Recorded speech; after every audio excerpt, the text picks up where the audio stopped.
بسم اللہ الرحمن الرحیم۔ حضرت ابو ہریرہ رضی اللہ تعالی عنہ سے مرفوعاً مروی ہے کہ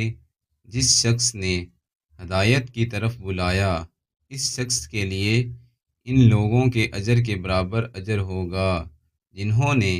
اس کی پیروی کی، ان کے اجر میں سے کوئی چیز کم نہیں کی جائے گی، اور جس شخص نے گمراہی کی طرف بلایا اس پر ان لوگوں کے گناہوں کے برابر گناہ ہوگا جنہوں نے اس کی پیروی کی، ان کے گناہوں سے کچھ کم نہیں ہوگا۔ حضرت ابو ہریرہ رضی اللہ تعالی عنہ سے مروی ہے کہ